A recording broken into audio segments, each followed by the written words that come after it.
This is our long form show where we like to talk about multiple topics, and we're going to be doing these a lot more often. We're going to be doing these every single week. I haven't decided on an exact day yet, but you're going to be getting updates on that, and I'll be dropping these every single week covering multiple topics, multiple reviews, whatever we got to cover. And today is no different. We got a lot of big, like, kind of like news topics, trailers, things like that to talk about in the What's the Word segment where we get into all the pop culture and all that. But we also got a review for What If Season 2, the last project from the MCU in 2023.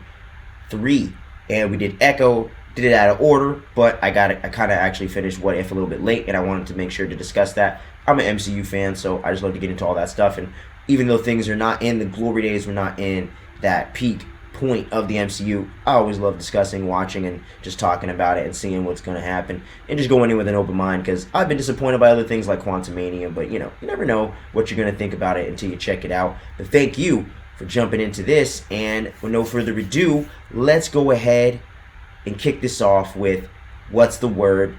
That's our pop culture news segment where we get into multiple news topics. It could be music, wrestling, movies, anime, whatever. And this one is mostly going to be movie focused. Not a lot of TV news, but there is a little bit of TV kind of mixing into movies as well, but there's some straight up TV news as well.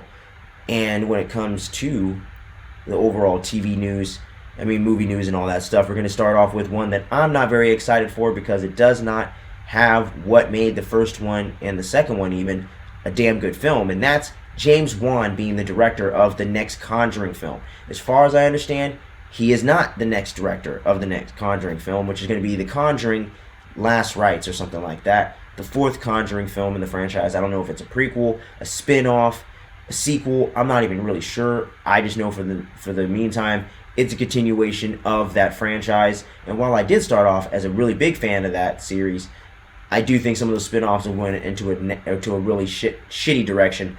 The Nun specifically, some of the Annabelle stuff, and now with Conjuring 3 being an absolute snooze fest and totally disappointing me in all levels, being one of my most disappointing films of that year. What was that, like 2021 or something? It was one of the worst movies that year, in my personal opinion. It was just lame, didn't meet any of the potential of the cast or where the film series had started. So for me personally, I'm not excited about this news at all, but I did see it out there in the interwebs and thought it would be interesting for all you fellow horror fans out there that might have been into the last installment or have loved all the Conjuring universe movies. This might be for you. But for me personally, I'm more of an OG Conjuring guy. That's just more the thing that I like. The Annabelle sequel's cool, and the Conjuring sequel's cool, but other than that, I'm not really a big fan of this overall Conjuring universe. And there's a couple I haven't seen yet, but overall, I'm just not a big fan. So for me, don't really care about this topic that much, but figured it was worth mentioning to you guys. So going into my breakdown here, let me make sure I don't jump topics. All right, cool. So we're going to get into some Scream 7 controversy. So for those of you that are unaware, Melissa Barrera, the lead of the last two Scream films, Scream 5 and Scream 6, recently got booted by Spyglass Entertainment, the studio that's making the movies along with Paramount, obviously, but they're bankrolling and filming and all that stuff. They kicked her out for supposedly anti-Semitic comments. I will let you look into that. I'm not pulling it up here. You guys can look into that and judge it for yourself. I personally am of the opinion that it wasn't and think it was a lot of bullshit. Jenna Ortega as well is not returning for the next installment, and apparently, according to Jasmine Savoy Brown on one of I think at the Emmys the other night, apparently she hasn't even been approached or called for the next Scream installment, Scream 7. So this thing is all up in shambles and all up in the air, and it's up in flames right now. No one knows where the hell this thing's going to go. Some people are saying kill it while you still can. Other people are saying take a break and reboot. Other people are saying get with Nev, back up that dump truck of money, and get her back in this thing and do a more OG trio focused or OG character focused thing with her and Gail or whatever. And get a little Patrick Dempsey up in there from some Thanksgiving flavor. But this time he ain't the killer. Spoiler alert, I don't give a shit. Should have seen it already. But anyway, but yeah, so the real thing here is Nev Campbell recently said on like Emmys or some carpet interview place somewhere that she said that with the right circumstances, aka paying her what she thinks she deserves, she would come back to the franchise and lead the next film or do whatever they want him to do, but she would come back to the franchise, and she wishes it all the best and all that. And she knows that she's got him by the balls because she can see that it's an absolute shit show right now. I don't know what the hell they're going to do, but will Nev Campbell return? Will she not? I personally, I don't think there's a lot of interesting things to do with Sydney in the Scream franchise at this point. Don't get me wrong. She's my favorite final girl of all time. Scream is my favorite horror movie of all time. Favorite horror franchise of all time. Please don't get me wrong and get my words twisted here. But I just don't know if there's that much interesting things to explore beyond one more movie with Sydney. But I'm down for one more movie because I do think if you did one more, focus on her, maybe with the motherhood and her being at that stage of her life, you could introduce some interesting things that she's gone through or has as a character arc that you could maybe get around to. But I do think you just fall into a lot of the same formulaic kind of tropes and things like that. And then if she survives, it's kind of just going through the same motions as the other four main installments before 5 and 6. So for me personally, I'm not exactly sure if I want that. I'm cool with her returning, but I really would want Melissa and Jenna returning too, or at least Sam Carpenter being able to come back in this thing and them getting Melissa Barrera back in the fold. And with Radio Silence potentially having some time to get back into it, with Christopher Landon, the director, leaving as well, since they just finished up their Universal Monster movie and they haven't really got on production with their supposed um, Escape from New York sequel, reboot, whatever the fuck they're doing. So if they have time in between that project, maybe they can get back into Scream 7, get Melissa Barrera back in the fold, I don't know. But this is me just speculating, but I want to hear from y'all. Let me know in the comments down below what you want to see happen with the Scream franchise. Do you want to see them continue and just reboot it, new characters, no Woodsboro, do whatever, Woodsboro, whatever? Or do you want them to remake it? Or do you want them to get Nev back and do a sequel with her? Or do you want them to get the core four back up in this thing and get it back on track with the original vision we had for Scream 7? I want to hear from y'all. Let me know what you think about this, all this controversial shit in the comments below. But when it comes to this next thing, it's kind of actually a little bit related because Radio Silence, this is their next movie coming up, not Scream 7 at the moment, but they just worked on a Universal monster movie called Abigail, which is based off of an old school Dracula movie called Dracula's Daughter. And this one looks kick-ass, man. I really, really love this trailer. Trailer was fucking awesome, dude. You got the great Dan Stevens in here, Catherine Newton, my girl Melissa Barrera, justice for her, up in this thing as one of the main characters as well. And you got my boy Giancarlo Esposito coming up in here as one of the characters as well. That seems to be hiring these guys that went and kidnapped this little ballerina girl who turns out to be a vampire and starts fucking these people up, man. And let me tell you, this trailer looks fucking kick-ass. I meant to grab it and throw it up in here so you guys can see it playing in the background, but I'm going to have to do that for next one when we're talking about the next trailer on the next episode of the Phantom Frequency Show. But, man, this fucking trailer is awesome. It looks actually kind of creepy. It looks like it's definitely going to be brutal and intense, but very, action-packed and very, humorous at the same time. A little bit of that meta flavor, which we know Radio Silence is very good at doing between Ready or Not and, of course, Scream 5 and 6. So they've kind of been some of the few filmmakers lately, I think, that have been able to master that kind of element and that type of storytelling and that type of style into the film or whatever. Or not storytelling, but you get what I'm saying. So I'm really, really looking forward to this trailer. I think it's coming out April 19th, I believe. So definitely be looking out for a review for that film on this channel right fucking away, because I can't wait to see this thing. I'm a big Radio Silence guy. Ready or Not, whatever year that came out, that was one of my favorite films that year. Scream 5 and 6 are some of my favorite installments in that franchise, right behind the original and Scream 2. So, I mean, I really love what Radio Silence is doing. I didn't love their short work that they did in Southbound back in the day, but they've definitely come a really long way from that, and they've been really putting out some great work. So I'm really looking forward to this one. Original horror content, always love to see it, always love that stuff, and hopefully it does well when it drops April 19th. Look out for the spoiler review and all that for that a few months down the road. But let me know what you thought about this trailer if you've seen it, and if you haven't seen it, go check it out and let me know what you thought about it down in this comment section below. Didn't end up doing a trailer reaction for it because I just watched it on a whim because I just heard about it randomly, but be on the lookout for that review down the line. So as we get into our first TV topic of the day, this is a fucking big one, guys. Based off of one of my favorite games of all time now, I was very late to the train playing it for the first time, getting ready for season 1 of the greatest television series of last year. I didn't do a ranking or anything for any of that stuff this year. Didn't really necessarily get time to do it and didn't feel as compelled to do it this year. But hey, maybe if I check out more content this year, maybe I will do it. I mean, that's the plan. But didn't get to watch as much stuff as I wanted to last year, so I didn't end up doing rankings and stuff. Movies, I was considering it, but whatever.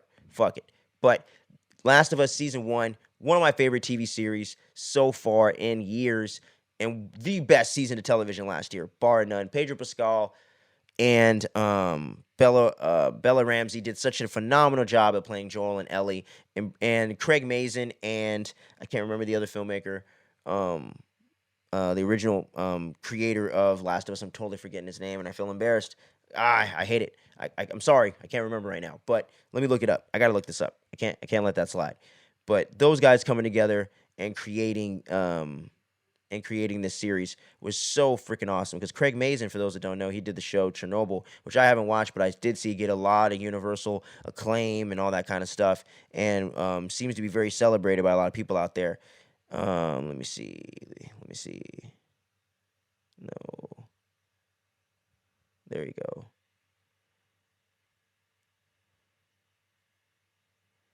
Damn it. Neil Druckmann, there you go.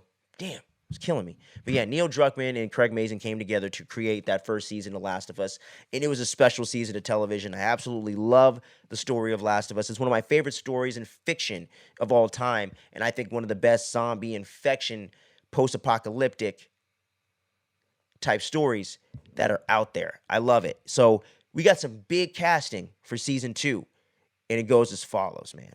It goes as follows. So let me see here. So we're gonna do this right. So getting used to using OBS, so I apologize. But here we go. Abby, one of the most controversial characters from The Last of Us Part 2, is gonna be played by the great, the talented, the beautiful Caitlin Dever, guys. That's right. Caitlin Dever is going to be Abby from The Last of Us in season 2. It is officially confirmed, and I gotta say, I'm fucking hyped for that because I love Caitlin Dever's work. I think she is a phenomenal young actress. I've been seeing her ever since she did her part on Last Man Standing, Tim Allen's sitcom from about 10 years ago, something like that. And she just puts in phenomenal work. Last year, she was in one of my favorite science fiction type drama movies from last year, No One Will Save You. That definitely was like, if I was going to make a top 10 movies last year, that was going to be so close to it because that was a really, really good movie. I thought the ending fell off a little bit, but she was phenomenal in that movie. Her performance with no dialogue whatsoever, and she gets all the emotions across. She did such a phenomenal job with it. So, and I've seen her in other things like there's another show that she did called Homesick or something like that, where it was about the opioid crisis with Norcos or something like that, and that was a phenomenal performance as well, where she played this coal miner that ended up getting addicted to this drug and ended up ODing on it and everything.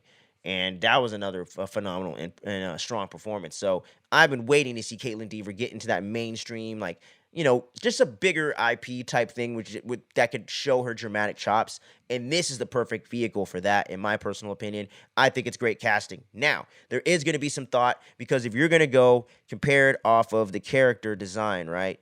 Now, let me go ahead. Now, I already know this is going to come up. This came up back in the day for Gal Gadot as well. But now, when you look at the character of Abby, obviously very muscular, right? She's pretty freaking ripped. And that plays into the character motivation, and that plays into the character arc in the story, right?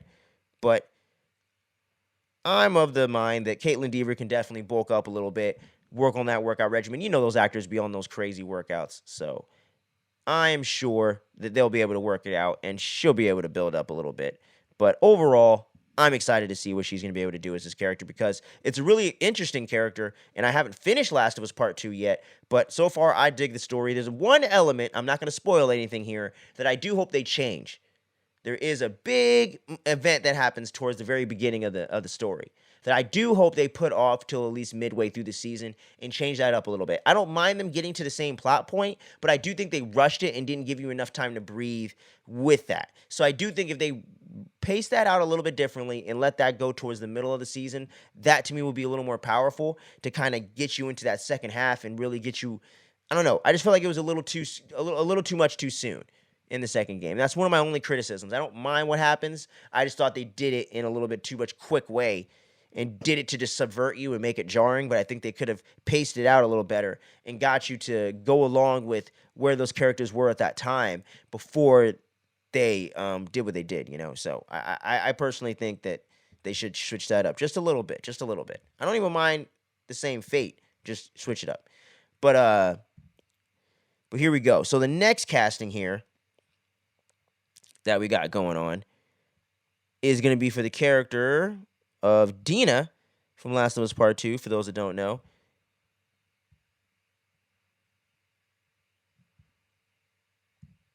But yeah, let me move this over here. So we got the character of Dina over here, and she is going to be played by another great up-and-coming actress that I have really been enjoying some of her work as well, and thought that she would look like the perfect version of something that I didn't want to see in live action because I hated the animated version. But hey, whatever, fuck it. And I'm talking about Isabella Merced.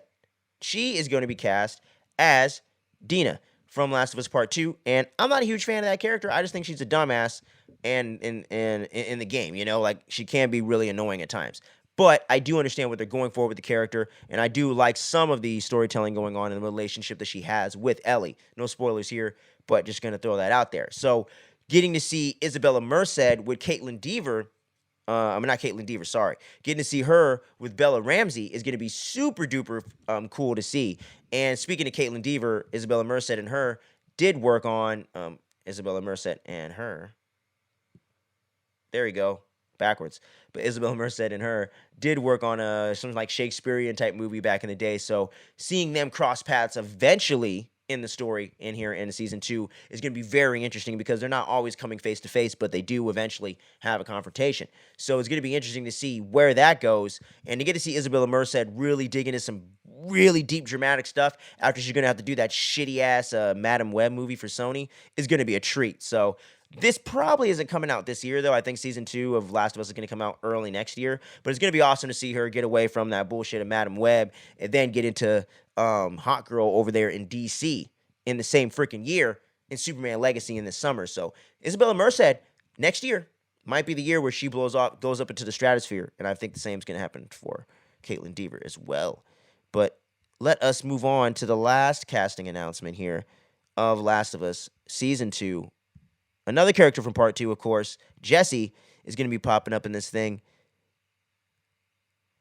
And he's going to be played by this actor here, Young Mazzino from Beef, one of my favorite TV series of last year as well. If it wasn't for The Last of Us, Beef would have been up there as well. But yeah, so you got Young Mazzino here, who played the younger brother of Stephen Wen's character in Beef, one of the best Netflix series for my money, personally. And Jesse over here. Oh, there we go. This guy, that guy, he is going to be a very big pivotal role as well. And for me not knowing all the story details quite yet, it's going to be interesting to see where they go with this character. But I do think Young Mazzino is going to be a great casting choice and really does fit the vibe of the character. And I think as being the smarter of the two brothers in Beef, I think this makes a lot of sense. So I'm very, very interested to see how that's going to play out. But that's pretty much all the casting announcements for Last of Us Part 2, man. I'm really, really excited for this. I can't wait for Last of Us Season 2. What says you? Do you like these casting announcements? Do you hate these casting announcements? You let me know in the comments below. And we got another big one here. Someone crossing over from the film world over to TV. That's right, Mandalorian. The Mandalorian. Mando and Grogu is going to be the next official Star Wars movie that's going to be going into production this year, apparently, and going to be dropping sometime between 2025 and 2026 is my guess. But we might even still get a season 4 of The Mandalorian. But as of right now, the very next Star Wars movie coming up, supposedly, is going to be The Mandalorian and Grogu, directed by the MCU author himself. No, I'm just playing. But the guy that kicked off the MCU himself, one of my personal favorite filmmakers today, and one of the people behind the vision of The Mandalorian that got it off the ground. It made it as dope as it is today. I ain't talking about Dave Filoni. I'm talking about Jon Favreau, baby. The godfather of the MCU, the reason why that kicked off to such a phenomenal success in the beginning. One of the main people that believed in Robert Downey Jr. in the beginning and got him in there. It was a pivotal role in that, and has been a big pivotal role in bringing Star Wars into this new era of streaming and actually getting a project that Star Wars fans can actually get on some kind of same page with. Season 3 was a bit disappointing for most of us out there, but overall, those first 2 seasons of Mandalorian were fucking awesome. So I can't wait to see what he could do with a feature-length film. The Star Wars movies and everything in their planning has been all over the fucking place. So who knows if we're truly going to get this when they're saying we're getting this. But I do think it's going to happen like Dave Filoni's movie. I do think with these particular guys being in charge, I do think that does make a strong likelihood for it working out. So for right now, I'm pretty excited for it. I do hope we get season 4 because I have been enjoying the TV format and some of the serialized nature with The Mandalorian and getting away from the theatrical aspect in that way. But telling a cool story and telling something on the big screen with The Mandalorian and Grogu, of course, is too damn sounds too damn cool to pass up on. So of course I'm excited for it. Of course I want to see it. But we ultimately got to see how it's going to work out.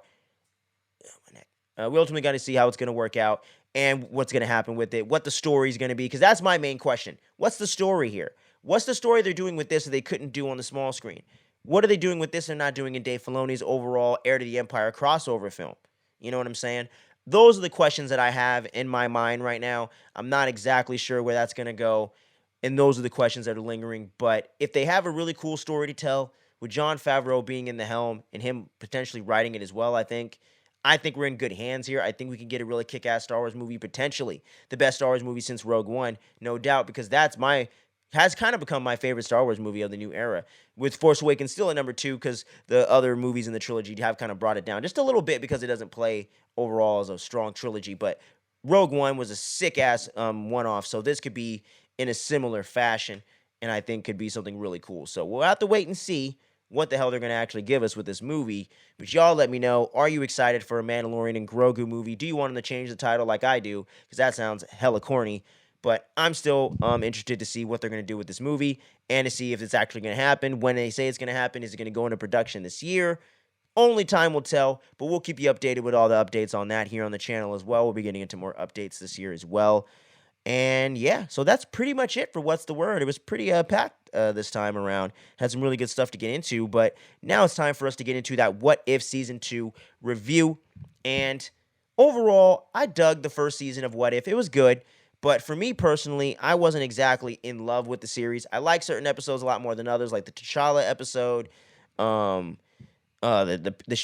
Peggy Carter episode, which is also one of my favorite ones this go around, and stuff like that. So I did have some enjoyment with it, but I did feel like a lot of the inconsistencies with the MCU canon, a lot of the weird choices with like Black Widow and Hawkeye being the only surviving people in the universe, makes absolutely no sense to me when there's so many superpowered, powerful beings in the MCU at this point. Doesn't make sense to me.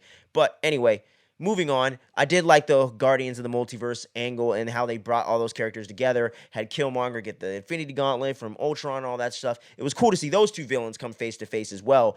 Two villains with a lot of promise in the MCU. One being one of the best ones, one that had a lot of potential that didn't quite get there. That Ultron was definitely a much better version of Ultron than we got in the live action format, at least in my personal opinion.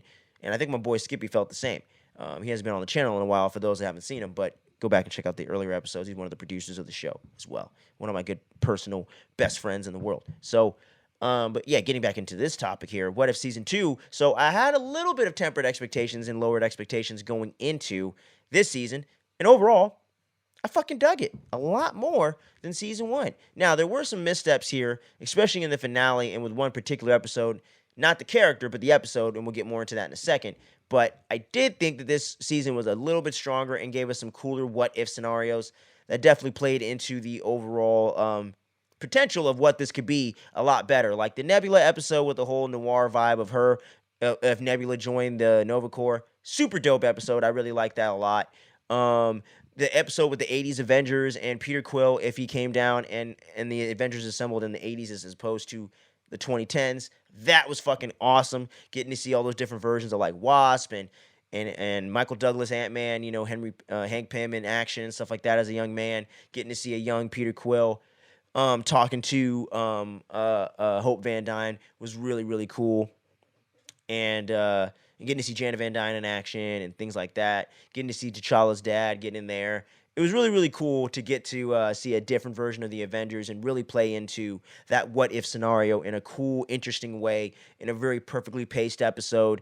You got Kurt Russell returning up in there as Ego and things like that. So it was a really, really, really, really cool episode, and I really had a good time with it. So that was definitely one of my favorite ones of the entire season.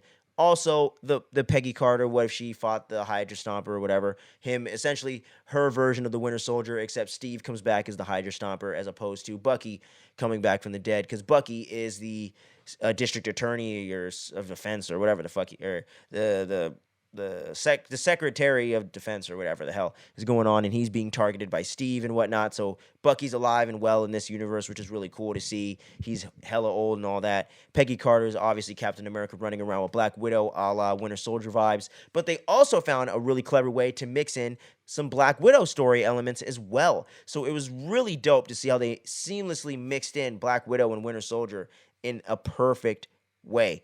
And I really, really dug that episode. I was far and away one of my favorite of What If, period.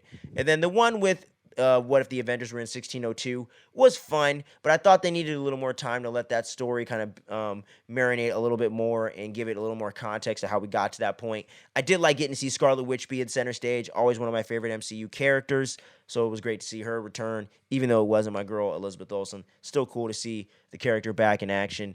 That version of Happy Hogan was very hilarious. I really dug that. Didn't like the Hulk stuff. I didn't like that with his personal episode either, which is also one of my least favorite episodes.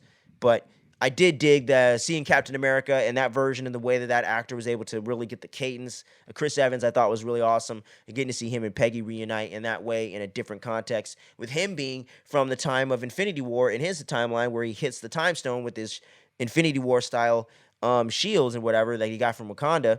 And then he ends up going back in time. And I thought that was such an awesome explanation of one little difference in Infinity War's events, making this an entirely different timeline where Steve is a man at a time back in the past, further back than from when he's even from. So I thought that all played out so freaking well. So all that was really dope to me. I really, really dug a lot of the stuff in that episode. Tony Stark being that inventor kind of guy that nothing ever really works until now, where he's really getting something to pop off for this overall mission of getting Peggy back to her time. Getting to see Nick Fury up in there as well was really fun. So I dug the episode, but I thought it could have been a little bit better. And let me see, what other episode am I missing here? The Happy Hogan one was absolutely lame as fuck. Did not like that episode at all. I'm not playing. Lame ass episode. The Kahori episode was cool, but I thought that kind of defeats the purpose of What If when it's not a previously established character. When you could have did that in any other thing, like a Marvel Spotlight, or they could have did a TV special like they were doing with Werewolf by Night and things like that, and did it that way. But no, I don't know why they didn't do it that way. But getting to see her team up with Peggy Carter near the end of this season and her team up against Strange Supreme or whatever was cool and all. I like her power set, and I think she's an interesting character for sure. And I do like the idea of Kahori. I just would like to see her in live action in a different context, not What If. So that's just me personally, but I don't know how you guys feel about that, but I personally wasn't feeling her being in that particular thing.